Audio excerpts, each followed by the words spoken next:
Hey there YouTubers, this is a very short video because I'm going to tell you about a video I'm going to make that proves all the things I'm going to say right now. And what it is Event 201 was a global pandemic exercise by the Johns Hopkins University, the World Economic Forum, and the Bill Gates Foundation. And they planned this global pandemic event.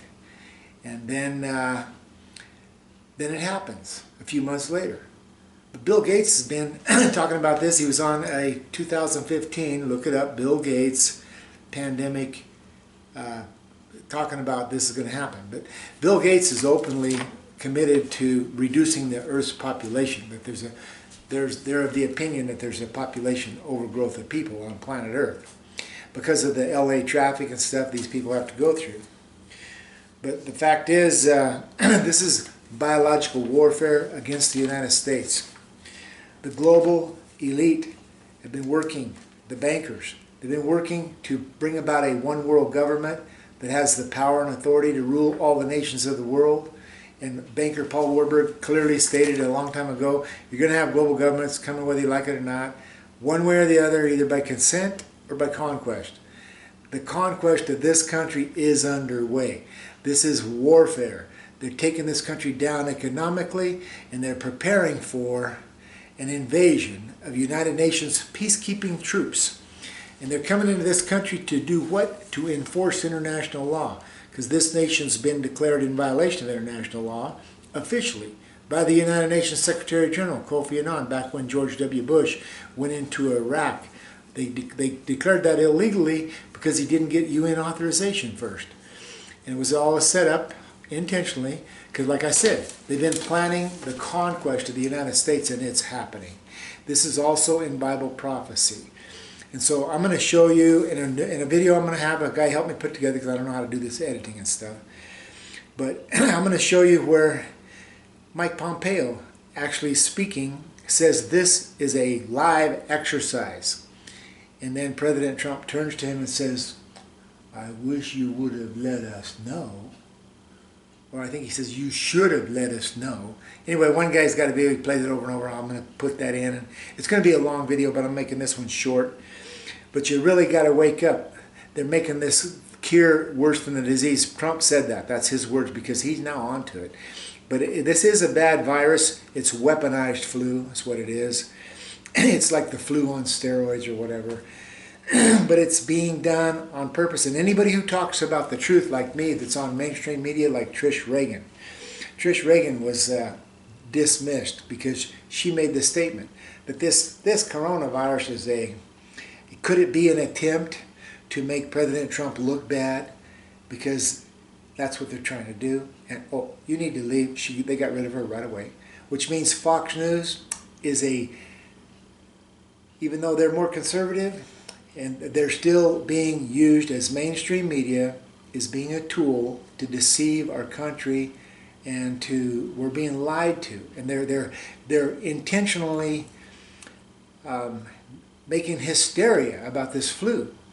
When in my state of Nevada, I just heard on the news, there are like 1,400 confirmed cases and 36 deaths. About 2%. 2% of the people who get it die. Really, that's right. And then we're a country of 330 million or in that neighborhood, and we got like, what is it, 3,800, 4,500 confirmed cases. It's like 11 people, 12 people out of a million. Or if you got a population of 100,000, you got 1 or 1.5 people die from this.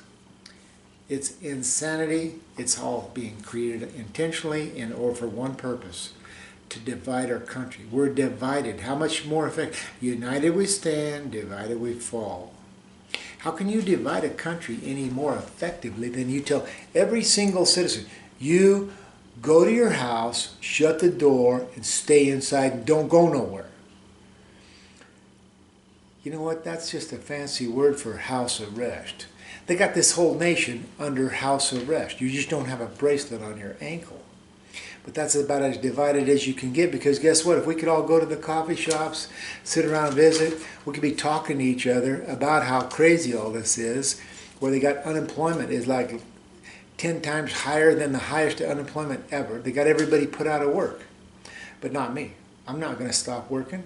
I'm not going to stay home.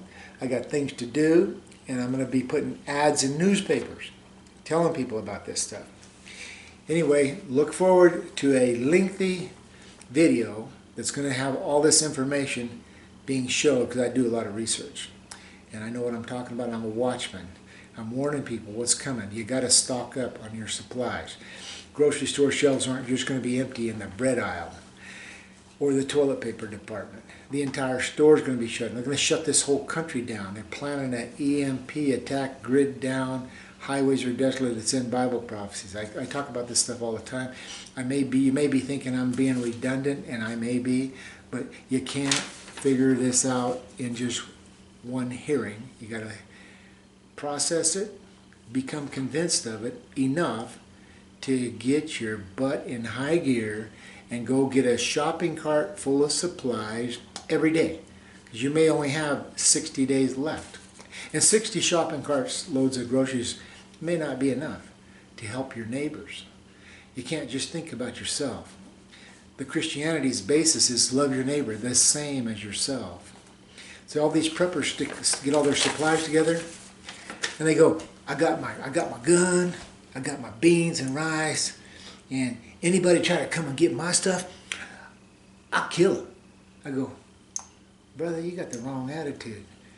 Jesus said, love your neighbor the same as yourself. How can you actually sit and eat a bowl of beans or stew, look out your window and see your neighbor just shuffling along, cold and hungry, and wife and kids following them? They got nothing to eat while you're stuffing your face. There's a scripture that says, how can a man say he has the love of God in him if he sees a brother or sister that is in need of the things of this world, but has no heart of compassion for him? You can't say you have the love of God in you. And so we need to stock up, folks. War's coming. It's already begun. This coronavirus, it's biological warfare to take this country down. And they're doing a pretty dang good job of it, aren't they? Okay, pass it, click, subscribe. Talk to you later. Got work to go do.